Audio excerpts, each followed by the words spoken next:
Welcome to SSD law academy. जैसे कि हम यूएनओ चार्टर कर रहे थे और इसके अब तक मैंने 2 वीडियोस ऑलरेडी अपलोड कर दी है, जिसमें हमने फर्स्ट में यूएनओ का इंट्रोडक्शन पढ़ा है और सेकंड में हमने उसका organ general assembly already complete कर दिया है। तो आज हम इसी सीरीज़ में अपनी तीसरी वीडियो लेके आए हैं, जिसमें हम यूएनओ के सेकेंड ऑर्गन, प्रिंसिपल ऑर्गन जो है जनरल सेक्रेटरी काउंसिल, उसकी बात करेंगे, जो कि चैप्टर नंबर 5 में फॉल करता है। बेसिकली सबसे पहले हम ये देखते हैं कि जनरल सिक्योरिटी काउंसिल यहाँ पे किन चीज़ों से कॉन्स्टिट्यूट होता है, क्या कंपोजिशन है।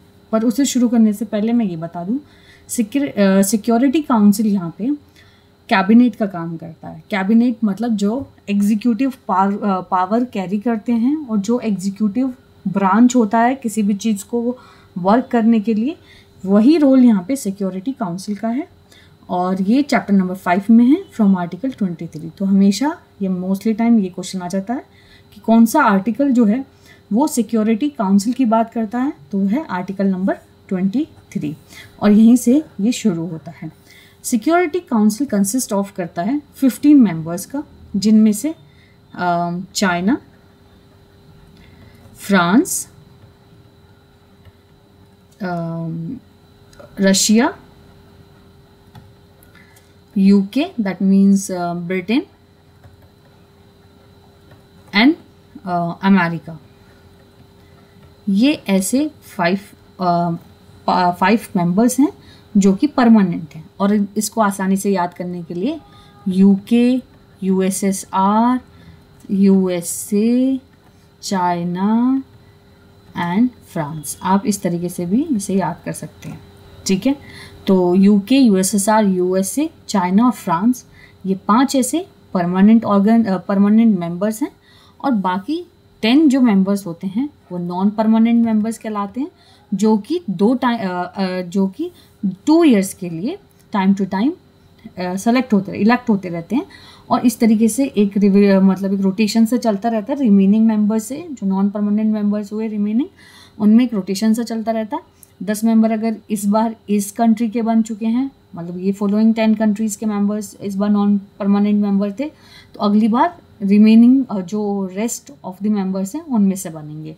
हमारी इंडिया कई बार यहाँ पे नॉन परमानेंट मेंबर बन चुकी है, अभी फ़िलहाल नहीं है, लेकिन नॉन परमानेंट मेंबर काफ़ी बार हमारी इंडिया का भी आ चुका है नंबर। तो इस तरीके से 15 मेंबर्स होते हैं और हर एक 15 मेंबर्स में 1 रिप्रेजेंटेटिव होता है।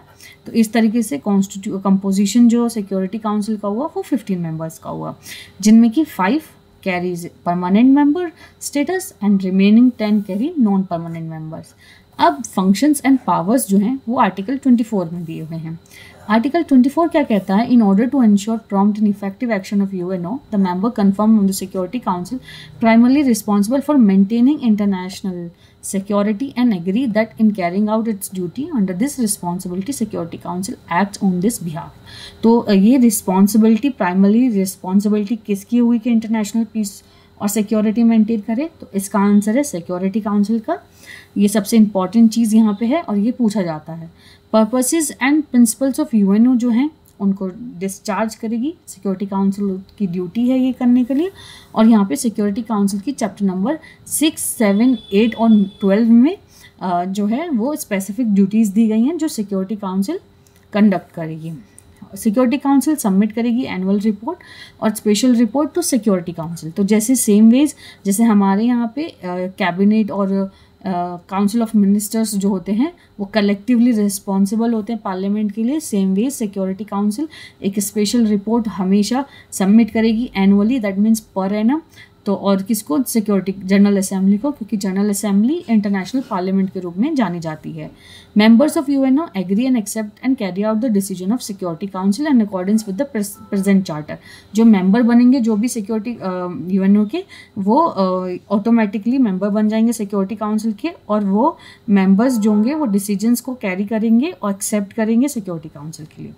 ठीक है, ये स्टैब्लिश एंड मेंटेन करेगी international peace of justice, peace and security और जस्टिस इन सबको इंटरनेशनली ये प्रमोट करेगी। और इसके लिए वो मिलिट्री स्टाफ कमेटी भी अपने यहाँ पे असिस्ट करने के लिए बना सकती है, क्योंकि यहाँ पे जो आर्टिकल 47 है वो ये कह रहा है कि अगर मैटर जो है वो बिना आर्म्ड के नहीं सॉल्व हो रहा, तो आप आर्म भी यूज़ कर सकते हो। तो मिलिट्री स्टाफ कमेटी भी यहाँ पे सब एजेंसी या सब कमेटी के रूप में यूएनओ के सिक्योरिटी काउंसिल के अंडर रहेगी। हर वोटिंग कैसे होती है, हर एक की एक वोटिंग होती है और 9 मेंबर्स की क्वेरम होती है। दैट मीन्स कि मेजॉरिटियाँ 9 है, लेकिन ये भी बहुत ज़्यादा ज़रूरी है कि इसमें सारे परमानेंट मेंबर हो। तो जो 9 मेंबर्स हैं उनमें 5 + 4 होंगे, 5 एटलीस्ट परमानेंट मेंबर्स हो, जो कि कौन कौन से हैं, UK, USSR, USA, France and China. तो ये 5 हमेशा होने चाहिए जो भी डिसीजन होगा। प्रोसीजर वही है कि एनुअल फंक्शन कंटिन्यूसली रहेगा, ऑर्गेनाइज होगा, मेंबर्स मिलेंगे, रिप्रेजेंट करेंगे अपनी सीट्स को। हर एक मेंबर जो है वो पीरियडिकली रिप्रेजेंट करेगा गवर्नमेंट जहाँ से वो आए हैं, और मीटिंग्स होंगी, फैसिलिटेट किए जाएंगे वर्क को। सिक्योरिटी काउंसिल इस्टेब्लिश कर सकते हैं सब्सिडरी ऑर्गन्स जैसे कि अदर मेंबर्स हैं यूएनओ के, और सिक्योरिटी काउंसिल जो है वो अडॉप्ट करेगी अपने खुद के रूल्स ऑफ प्रोसीजर कि वो किस प्रोसीजर से जाएंगे, इंक्लूडिंग कि वो अपना प्रेसिडेंट भी कैसे सेलेक्ट करेगी। Any member of UNO which is not a member of Security Council may participate without vote in the discussion of any question before Security Council whenever the latter consider। Basically अगर कोई member उस time non permanent member भी नहीं है तो वो भी participate कर सकता है मीटिंग में, लेकिन वो वोटिंग नहीं करेगा। और लास्ट इसका जो आर्टिकल है वो आर्टिकल नंबर 32, जो ये कहता है कि any member of the UNO which is not a member of security council और any state which is not a member of UNO, if it is a party of the dispute under consideration for Security Council shall be invited to participate without vote in the discussion relating to the dispute. The Security Council shall lie down such condition as it deemed just for the participation of the state which is not a member of the UNO। तो basically अगर कोई non member है UNO का तो वो भी यहाँ पे मीटिंग में आ सकता है। अगर कोई डिस्प्यूट है उसके खिलाफ तो उसको इन्विटेशन दिया जाएगा, वो आएगा, और लेकिन वो वोट नहीं करेगा। वोटिंग राइट सिर्फ और सिर्फ 15 लोगों के पास है, जिनमें कि 5 permanent and remaining 10 non permanent member हैं। तो इस तरीके से हमने सिक्योरिटी काउंसिल पढ़ लिया। एक बार छोटा सा रिवीजन कर लेते हैं। सिक्योरिटी काउंसिल में 5 मेंबर्स होते हैं, जो 9 क्योरम बनती है, 5 होना बहुत ज़रूरी है, बहुत ईजी है, और ये अपनी रिपोर्ट्स जो हैं वो हर बार जनरल असेंबली को देंगी, ठीक है। और ये आर्टिकल नंबर 23 में है, पार्ट 5 में। Thank you so much. Next video हम लाएंगे इसके 3rd ऑर्गन के बारे में और रिमेनिंग ऑर्गन के बारे में। Thank you.